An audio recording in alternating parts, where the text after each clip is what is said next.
All right, so I'm pretty sure I'm live now. This is my first official reacting video. I think I've said before I would never do this, but I'm going to try it out because it has to do with music. I don't talk about music that much on the podcast, so this is my little way to do that, I guess.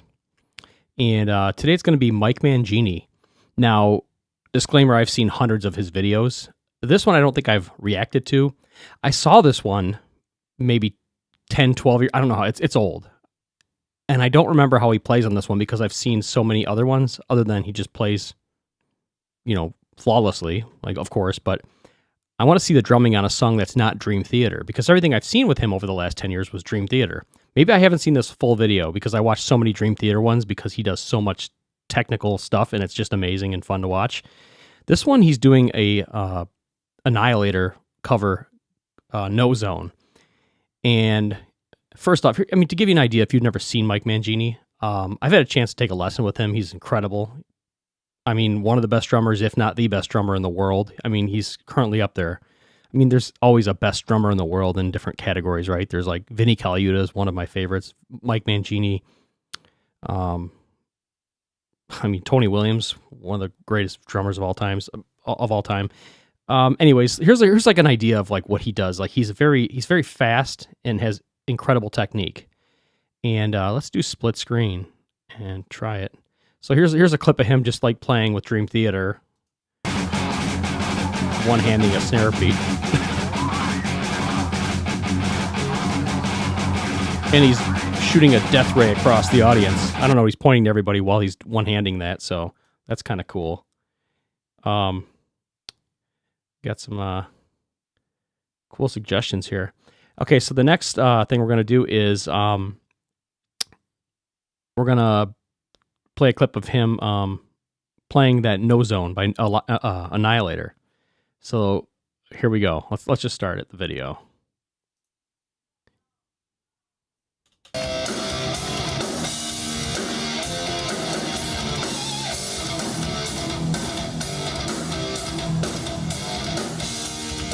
All right, first thing I didn't notice he did this with slow beat. Like this is a slow beat for him, but until it goes into double time because I know this song.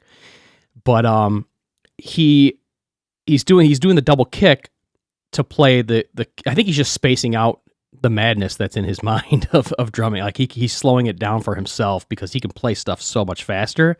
And I notice in Dream Theater videos a lot he does things ambidextrously.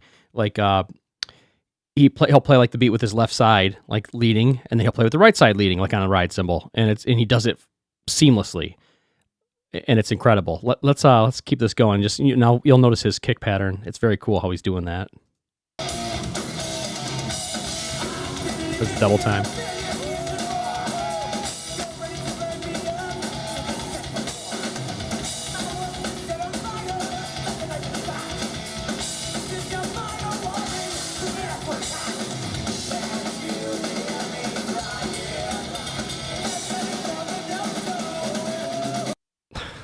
God, he's one hand. Let's go back.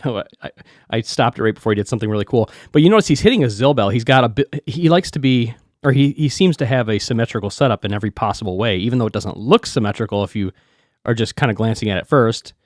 100%, right? You got that Zilbel on his right, and then you got a bell, but it's on the ride cymbal bell on his left. And he just goes between them like it's nothing. Yeah, you can play 16 notes on a hi-hat with two hands, but he's going between two bells spaced far out on the drum set. He makes it look so effortless, but he's and he does this on different sets. If you've seen his Dream Theater set, it's monstrous. It's like double, at least 2-3 times the size of this one, and he plays those bells and cymbals very accurately, and it's not easy to do. I've had my ride cymbal in the same spot for 20 years. He changes his set all the time. And this is like, the No Zone. I would be out of my comfort zone if I had to switch to kit that many times. That's incredible alone.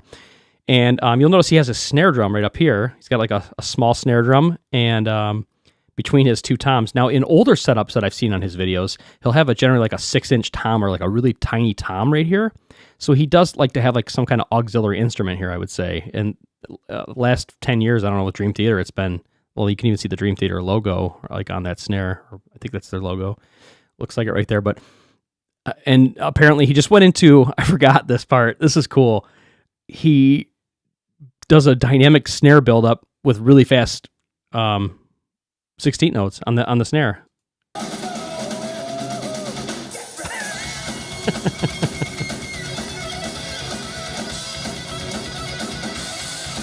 Now he's giving more effect on that snare drum. He's doing the 16th notes or the 8th notes really fast on the hi-hat, and he's stopping for the snare hit because he's saving that energy, I think.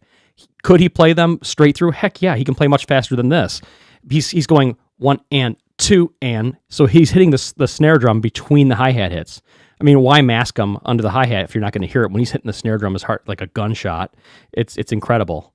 So he's hitting hard, and his drumsticks are fairly large. They're bigger than the average size drumstick. I actually have his signature sticks, not in the same room as me right now, but they are beasts. Try playing fast with those if you've never played. I mean, it's hard. I brought him to band practice, and I was like, holy cow. I'm like bumping into drums like when I move them around, because you're moving these bigger sticks, so you're reaching things easier, or with easier, but you're bumping into them because they're there already. He's playing with clubs.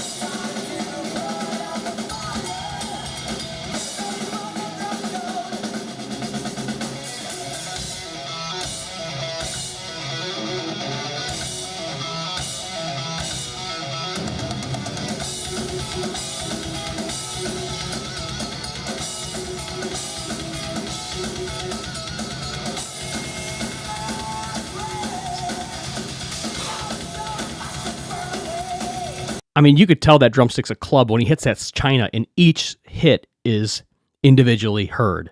Like it's not just washing out. It's like he just smacks it with that stick. You can hear everything. Even the cymbals. You got to choke him for that stop he did during that breakdown. But he had to grab those cymbals. I mean, you're hitting those cymbals will fold around sticks that big, right? And I'm not sure if at this point he was playing with those signature sticks, but he already played with bigger sticks before. I mean, even when he did the world record. So I don't know how long he had his actual signature sticks from Vader, but I'm sure he's playing with big ones now because he's used to it. That guy on the side is probably an audio engineer, or he's just a drummer having a meltdown because watching this guy live is insane. I saw him do a clinic before, and it's just like, you just watch and you freeze up. You're just kind of like, oh, wow. Yeah. So let's, I'm commenting a lot on this video as my first one because it's a short clip. It's less than 3 minutes. It's a very fast song.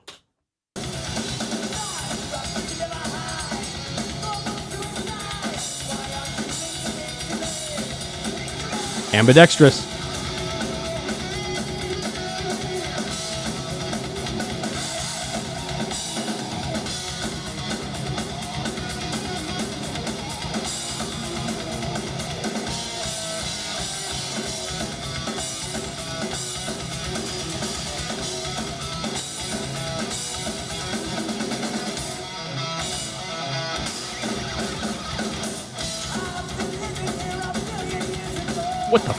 What the fuck? Okay.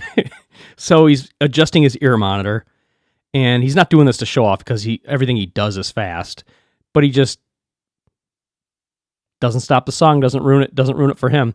Ear monitors do slip out, especially when you're sweating, or if he's been doing this clinic for a while, his ears are probably a little wet. So like those monitors, I don't know if you're using the Shure E3s or whatever. I know mine would slide out a lot, but if you wedge them in too far, you're like, oh God, the earpiece is going to get stuck in the little rubber insert. So he's putting that earpiece back in, and he's playing. Let me rewind that. That's worth another look.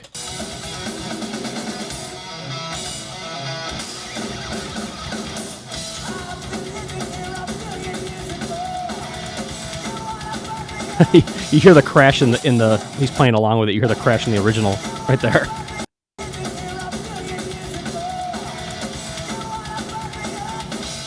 So he's playing so accurately, you didn't even hear the original drums along with it. And this is live. Easier said than done. I mean, he's playing a lot. You heard the mix in the original Annihilator track that he played on, he's playing that true to the original that you just hear it when he's like stopping to adjust his ear monitor. So yeah, he's playing over it. It's incredible.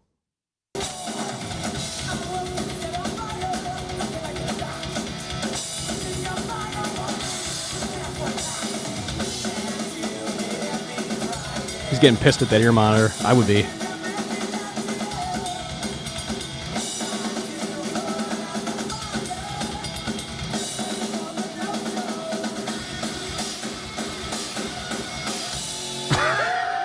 Whoa, what? Okay, with the crossover hit for effect. I forgot about that. I saw this years ago. Oh, now we're going to the playlist. This is in my history or some kind of playlist. Tommy Aldridge is a beast, too. All these big dogs had to play before the quantization that you hear pervasive in all music today.